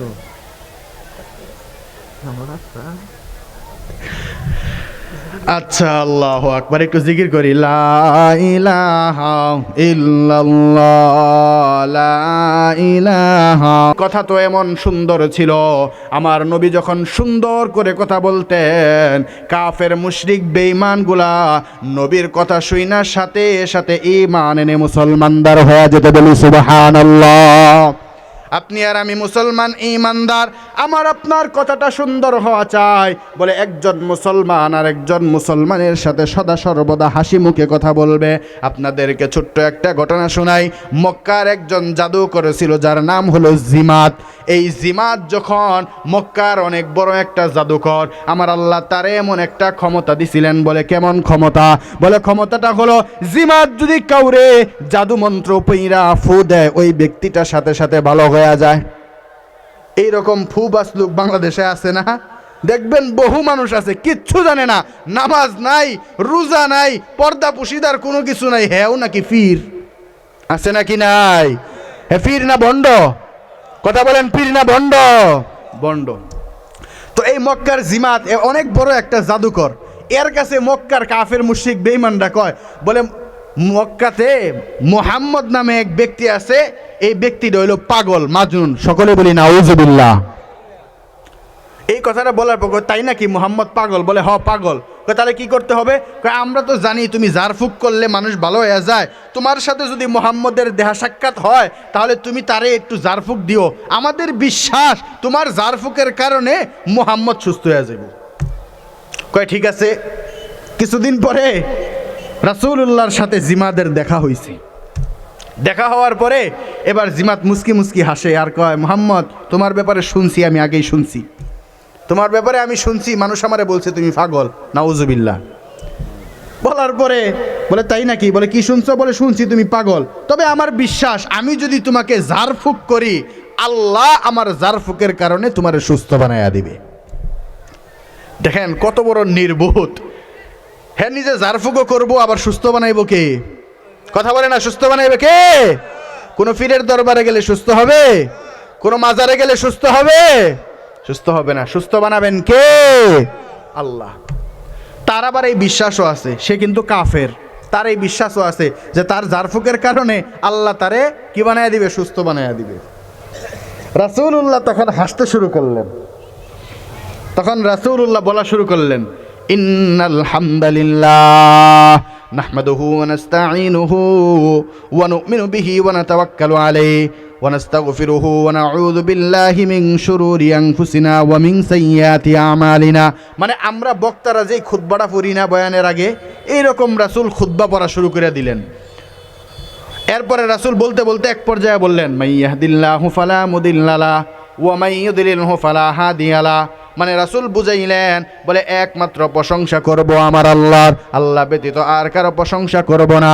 আমি আল্লাহর প্রশংসা করার পর আমি তোমার কাছে বলতে চাই, আমি তোমারে জানায়া দিতে চাই, আমি প্রশংসা করলাম আল্লাহর, হামসানা পেশ করলাম আমার আল্লাহর। বলে আমার আল্লাহ যারে চায় তারে হেদায়েত দিয়া দেয়, তারে কেউ হেদায়েত থেকে বঞ্চিত করতে পারে না। আর আমার আল্লাহ যারে গুমরা বানায়া দেয় ওই ব্যক্তিটা কোনোদিন আর হেদায়েত প্রাপ্ত হতে পারে না। রাসূলুল্লাহ যখন এই কথা বললেন, বলার পর এবার জিমাত বলে, রাসূলুল্লাহ এই কথাটা শেষ করার পর মাত্র শুরু করছেন আম্মা বাদু, এই কথাটা বলা যখন শুরু করবেন, এবার জিমাত বলে, মুহাম্মদ থামো, তুমি যে এই কথাগুলো আগে বলছো এই কথাগুলো আবার বলো। রাসূলুল্লাহ একে একে 3 বার বললেন। কয়বার বললেন? কথা বলেন, কয়বার বলছে? রাসূল যখন 3 বার বলছে, 3 বার বলার পর জিমাত এবার বলে, এ মুহাম্মদ আমি দুনিয়াতে অনেক জায়গায় সফর করলাম, আমি দুনিয়াতে কবিদের কথা শুনলাম, আমি দুনিয়াতে জাদুকরদের কথা শুনলাম, আমি দুনিয়াতে কত মানুষের কথা শুনলাম, আমি দুনিয়াতে গণকের কথা শুনলাম, জাদুকরদের কথা শুনলাম, গণকের কথা শুনলাম, কবিদের কথা শুনলাম। এ মুহাম্মদ আল্লাহর কসম করে বলি, তুমি যত সুন্দর আর অর্থবহ কথা এত সুন্দর করে বললা, এত সুন্দর কথা আমি আমার জিন্দেগিতে আর কোনোদিন শুনি নাই। বলি সুবহানাল্লাহ।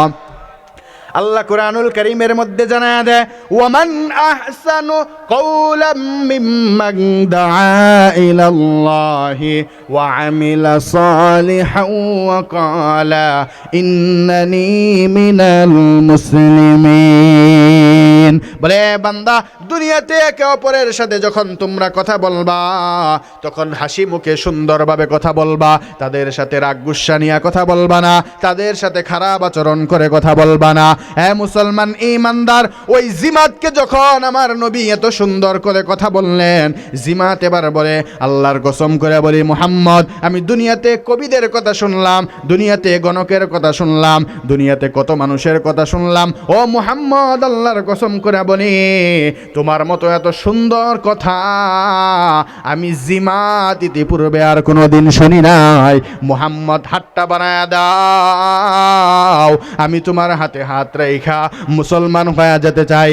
নবী এবার হাতটা বাড়ায়া দেয় জিমাত নবীজির হাতে, নবীজির কথা শুই না জিমাত নবীজির হাতে হাত রেখা বলা শুরু করে দেয়, আশহাদু আল্লা ইলাহা ইল্লাল্লাহ ওয়া আশহাদু আশহাদু আন্না মুহাম্মাদান আবদুহু ওয়া রাসূলুহু। জিমা দেবার নবীজির হাতে হাত রেখা কালেমা পড়া মুসলমান হয়ে যায়। মুসলমান ঈমানদার বুঝাইতে চাইলাম, বলে কথা সুন্দর যদি হয়ে যায়, আপনার আমার কথাটা যদি সুন্দর হয়ে যায়, মানুষ দলে দলে ইসলামের ভিতরে দাখিল হয়ে যাবে। নবীজির কথা শুই না একজন কাফের মুশরিক বেঈমান যদি ঈমানদার হতে পারে, মুসলমান হয়ে যেতে পারে। আপনার আমার কথা শুই না কেন মানুষ হয় না, কেন হয় না? বলে এর একটাই কারণ, আপনার আমার কথা এখনো ভালো করতে পারলাম না, আপনার আমার কথার ভিতরে এখনো মধু হয় নাই, আপনার আমার কথাটা এখনো সুন্দর বানাইতে পারলাম না। আমার আল্লাহ জানায়া দেয়, রে বান্দা, তুমি যদি কথাগুলোকে সুন্দর বানাইতে পারো, মানুষের সাথে যদি তুমি ভালোভাবে কথা বলতে পারো, এটা হলো তোমাদের জন্য একটা গুণ। ওয়াকুলু লিন্নাসি হুসনা, বান্দা সুন্দরভাবে যদি তুমি মানুষের সাথে কথা বলতে পারো, আমি আল্লাহ জানায়া দিলাম, বান্দা যা যা যা মৃত্যুবরণ করার সাথে সাথে এই গুণ থাকার কারণে আমি আল্লাহ পাক তোকে জান্নাতের মেহমান বানায়া দিলাম। তাহলে আমাদের কথা সুন্দর করার দরকার আছে নাকি নাই? দেখবেন কিছু ঠেড়ামারা জাতি আছে, এরা দেখবেন রাত বিরাত বাইরে বাইরে ঘুরে। রাত বিরাত কি করে? কথা কয় না। রাত বিরাত কি করে? বাইরে বাইরে ঘুরে, নেতার পিছে, অমুকের পিছে, অমুকের পিছে, তমুকের পিছে ঘুইরা টিরা রাতের বেলা বাড়ি যায়। যায় দেখবেন দরজার ভিতরে ভূমিকম্প শুরু হয়ে যায়। কি শুরু হয়ে যায়? ভূমিকম্প শুরু হয়ে যায়। স্ত্রী বেচারি সারা জীবন মনে করেন সারাদিন কাজ টাজ করে রাত্রের বেলা একটু শুইছে, আমনের যাইতে দেরি হয়েছে, হেতে যাইয়া মনে করেন হের দরজার আওয়াজে হে লাভ দিয়ে উঠতে এবার চিন্তা করে দরজা খুললে আগে মাইর খামু না খুললে মাইর খামু। এমন ঠেড়া মারা স্বামী আছে নাকি নাই? কথা বলেন, আছে নাকি নাই? নিজের দোষের কথা কইতে লজ্জা লাগে। কথা বলেন, লজ্জা লাগে। আর আমি তো বলি, যেই সমস্ত স্বামী স্ত্রীর গায়ে হাত উঠায়, এরা আসলে প্রকৃতপক্ষের স্বামী হওয়ার যোগ্যতাই রাখে না। স্ত্রী তো আপনার চোখের ইশারায় চলবে, তার উপরে আবার হাত উঠানো লাগবে কে? ওই স্বামী এবার দরজার ভিতরে লক করছে, দরজা ভূমিকম্প ভাঙ্গে গেছে গা। স্ত্রী মনে মনে চিন্তা করে, কি গো, নতুন করে কালবাট যে বানাইলো, ব্রিজ লাগাইলো, এই ব্রিজ কি আবার ভাঙ্গা ভাঙ্গা পড়লো নাকি? তাড়াতাড়ি করে দরজা মরজা খুললা, হ্যাঁ অমুকের ঘরের অমুক, তুই আমারে চিনস? আমি বাইরে গেলে আমারে দেখে মানুষ চেয়ার সাইডে খাড়া হয়ে থাকে, আর তুই আমারে বাইরে এতক্ষণ খাড় করে রাখলি। আছে নাকি নাই? কথা বলেন, আছে নাকি নাই? মুসলমান ঈমানদার, এটা তোমার আমার কথা হতে পারে না, এটা তোমার আমার চরিত্র হতে পারে না, এটা একজন ঈমানদার মুসলমানের চরিত্র হতে পারে না, এটা হলো কাফের মুশরিক বেঈমানদের চরিত্র। কথা বলেন ঠিক না ঠিক? একজন মুসলমান ঈমানদারের চরিত্র হবে, দরজা যাবে, কলিং বেল দিবে, স্ত্রী আসবে, বলবে আসসালামু আলাইকুম ওয়া রাহমাতুল্লাহ। এইভাবে তুমি যদি একদিন, 2 দিন, 3 দিন, 5 দিন, 10 দিন যদি সালাম দিয়া দাও, তোমার স্ত্রী যদি অবাধ্যও থাকে, রাসূলের সুন্নাত তুমি যখন জিন্দা করে দিলা, আমার নবী জানায়া দেয়, বলে তুমি 1 দিন, 2 দিন, 5 দিন, 10 দিন যখন তারে তুমি সালাম দিবা, 11তম দিনে দেখবা তোমার স্ত্রী তোমারে সালাম দেওয়া শুরু করে দেয়। দুইজনের ভিতরে মহাব্বত সৃষ্টি হয়ে যাবে। বলে স্বামী স্ত্রীর ভিতরে যদি মহাব্বত পয়দা হয়ে যায়, স্বামী স্ত্রীর ভিতরে যদি মহাব্বত সৃষ্টি হয়ে যায়, ওই সংসারের মতো ভালো সংসার আল্লাহর জমিনে আর একটাও হতে পারে না। কথা বলেন ঠিক না ঠিক? আমাদের কাছে অনেক স্বামীরা এসে বলে, হুজুর ভাল লাগে না, বিয়ে আরেকটা করবার মনে চায়। কে? ঘরের বউ ভালো না।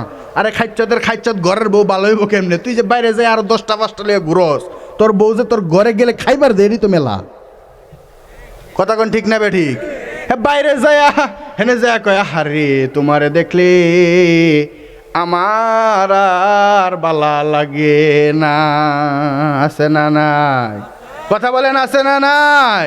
ঘরের মধ্যে এত সুন্দর আছে, ওইটার দিকে কোনোদিন তাকায় না, তাকায় রাস্তা দিয়া যেটা যায় ওইটার দিকে। কথা বলেন ঠিক না ঠিক? আমার আল্লাহ জানায়া দেয়, বলে যেই চোখ দিয়া তুই তাকাইলি, হাশরের ময়দানে ওই চোখের মধ্যে আমি আল্লাহ সীসা গলায়া ঢেলে দিব। বলি নাউজুবিল্লাহ।